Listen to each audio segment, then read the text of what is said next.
everyone. Welcome back to Vice Cubes. I'm Raven Aiko, your host. Thank you for joining me today. Please like, share, and subscribe. I'm on Spreaker, Spotify, Stitcher, Apple Podcasts, Google Podcasts, Mixcloud, Castbox, and YouTube.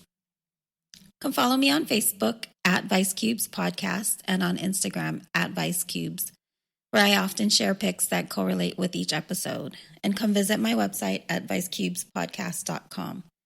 You can also send me an email at vicecubes@gmail.com. And if you would like to support this podcast, please do so at patreon.com/vicecubespodcast. So today in Cube 10, we have our very first listener case suggestion. I'm very excited about that. This is a case that I haven't even heard of, so I'm learning about it right alongside you guys. And this is a great case. It's an emotional roller coaster, lots of moving parts, lots of players, and part of it is technically unsolved. It became a cold case for a little bit. So when it comes to anything that I say regarding the suspect, please keep in mind that it is alleged. And as always, listener discretion is advised. So here we go. Kaycee Miley Smith was just 21 years old when her life was stolen from her. She was killed by a single gunshot wound to the head. Her body was found by a close friend in the living room of her own home that she rented in Orchidland in the Puna district of the Big Island of Hawaii on June 30th, 2009.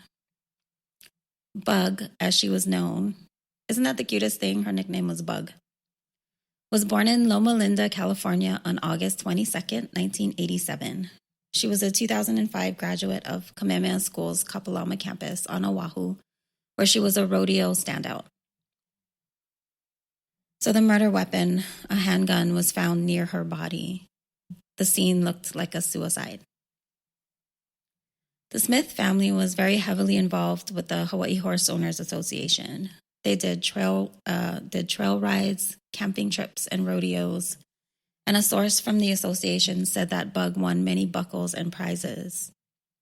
It was said that before she died, she wasn't as heavily involved in the rodeo circuit anymore, but continued to own horses. So now let's go backwards in time to 2007. On June 19th, 2007, a gunshot rang out in the Puna neighborhood of the Hawaiian Paradise Park area, followed by a woman screaming. 28-year-old Jeremy Napoleon lay dead in his yard of a single gunshot wound to the chest. He was described by neighbors as a pleasant person, a family man who lived there with his longtime girlfriend and 4 children. He was an avid hunter and he loved cars. He was somewhat of a mechanic. He also was a super heavyweight boxer. According to family members, he fought at the 260-pound weight division. The suspected shooter was 45-year-old Noel Smith, or Bear as he was called, of Curtistown. 3 hours later, Bear was found in North Kohala, where his Dodge pickup truck had ran off a Konepuli highway and crashed into an embankment, and Bear was thrown from the vehicle. A handgun was found at the scene of the crash, matching the caliber that had killed Napoleon. So now let's fast forward to 2016. A Hilo grand jury indicted a woman, 54-year-old Patricia Hanoa Wong from Ka'u, with a single count of second-degree murder for the killing of Kaycee, or Bug, Smith. A bench warrant for Wong's arrest was issued with the indictment. Police Lieutenant Greg Esteban of the Hilo Criminal Investigations Section said that Wong was a suspect that they had identified back in 2009 when they routed the case to the prosecutor's office, and that they have been actively searching for her. It seems as though the murder scene had been manipulated to look like a suicide, but the gunshot wound was inconsistent with a self-inflicted wound. According to Detective Reed Mahuna, quote, the most significant inconsistency was the placement of the victim's body, specifically that her hands appeared to be tucked under a small pillow, unquote. Now, I had so many questions at this point into the research, like, who the heck is Patricia Hanoa Wong? What was the relationship between Bug and Wong? What was the relationship between Bear and Jeremy Napoleon? Is this all connected? What's the motive? In the research shows that a couple of motives were speculated about, and one of them being revenge. Retaliation for the killing of Jeremy Napoleon in 2007, allegedly by Bug's father. Another motive could be money. Apparently, Bug and her sister inherited a considerable sum of money after their father had died. Bear was a lineman for Hawaiian Telecom, so he had a life insurance policy through that company, and also some investments that he left to his daughters. So according to police, there was a close association between Bug and Wong, but they declined to elaborate further on that. In 2016, KHON2 News interviewed two friends of Bug who described her as always smiling and fiercely loyal to friends and very caring. Another friend of Bug's said that Wong considered herself a Hanai auntie of Bug's and wanted to move in with her as Bug lived alone. For those of you not familiar with the language in Hawaii, Hanai means it's kind of like a adopted or unofficially adopted family member. So this friend said that she and Bug used to speak on the phone to each other many times a day. And then suddenly, whenever she would call, it would be Wong who would answer Bug's phone. Wong was arrested in Las Vegas, Nevada on June 27, 2016 by the U.S. Marshals Fugitive Task Force. She was extradited to Hilo and booked for the second-degree murder charge. Her bail was set at $250,000, and she was freed after posting it. Wong appeared in court on July 10, 2016, where she pled not guilty, and trial was set for October 31, 2016. However, as of the time of this recording, I believe that there have been numerous pretrial motions and hearings that have dragged this on.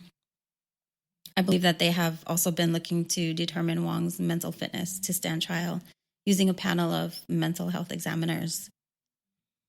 She had also gone through a couple of different defense attorneys. I believe now her attorney is Brian DeLima. So the last hearing in this case was just earlier this month, and I believe that the next court date is scheduled for the end of September 2020. Hopefully we can get a resolution soon, and I'll keep you all updated as we get updates. So that was the case so far, with its twists and turns and unknown relationships and connections. I hope that we'll learn more once the trial is over and that Bug and her friends and family can get some much-needed justice. I want to thank my listener again for this case suggestion. As I said, I haven't heard about this case, so I learned about it right alongside you guys. I'm sorry that I don't have, a lot more information to share. As I said, the trial hasn't even really started yet. So we find out a lot of things about cases after they've been completed. So after it goes through trial, a lot of media comes out of the trials. They're able to share a lot of the information that we would not know before it goes to trial. So that's why these unsolved cases or the cases that are still pending trial are pretty short, but still, the details are pretty interesting, especially this one. There's essentially 2 murders and 3 deaths. I couldn't, for the life of me, find what the connection was between Jeremy Napoleon and Bug's dad, Bear Smith. I don't know. I guess because Bear had died, there wasn't a lot of investigation, and I know that the police, I guess according to the police reports, that they did confirm that it was the weapon that was found at the scene of the accident that Bear had died at, that they confirmed that was actually the firearm that had killed Napoleon. So yeah, I don't know what the connection was there. And from all accounts that I could find, Noelle Smith did not have a record before this happened. So I don't know, what made this happen. And again, he was found 3 hours away, going toward Kohala. So I don't know why he was, going to Kohala either. I don't know if he, was just on the run or if he was going there for another reason. I just don't know what that is. And the other relationship that I wanted to really look into that I couldn't really find any information about was whether or not Patricia Wong was somehow related to Jeremy Napoleon, and that's could be a reason for revenge motive again, which is alleged. I don't know that for sure. I don't think anyone knows that for sure.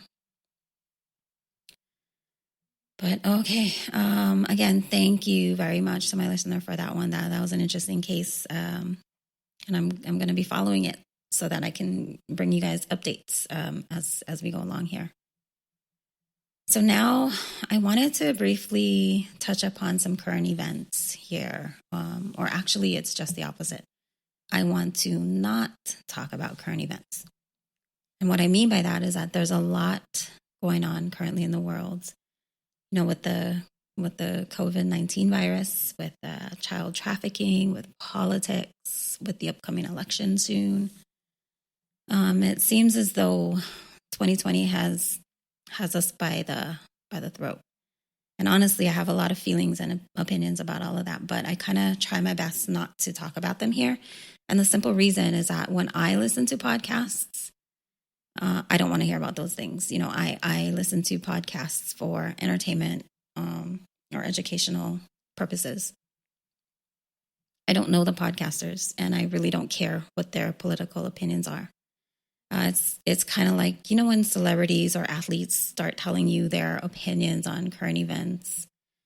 I'm like, you know what? Just act in that movie or sing that song or put that ball in that hoop. Do what you get paid to do, and let's leave it at that. I don't need everyone in the world telling me how I should feel about things, or, whether or not I should be angry about something, or whether or not I should support a particular person or an issue. I feel like I can educate myself on these issues enough to think for myself and make up my own mind. One of my biggest pet peeves is when someone tries to, come at you and shove their political or religious beliefs down your throat. I'm not really the kind of person that goes along with the crowd on issues. I feel that if you educate yourself in a certain way, then, then that's great if that's how you feel.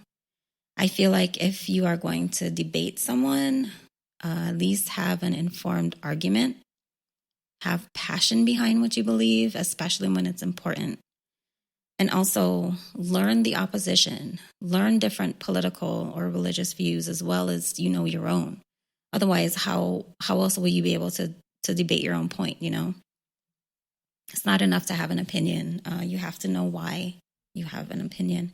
And I believe that with all of the resources that we have today, online, you can find out pretty much everything. And, again, you need to be careful where you get your information from, because there's a lot of sites that censor information. So it's a good idea to, have different sources in order to form your opinion, and have an opinion about these important issues. It's important not just for us, but for our children, for our grandchildren, and for the generations to come. What we do now is shaping the world, for the future. What we allow to happen now shapes what'll be allowed for our children and for our grandchildren. And that's important. And I hear a lot of people, complain and, talk about different issues and different people. They have a lot of strong feelings about it, but then they don't vote, or they don't do anything with that, or they just go on to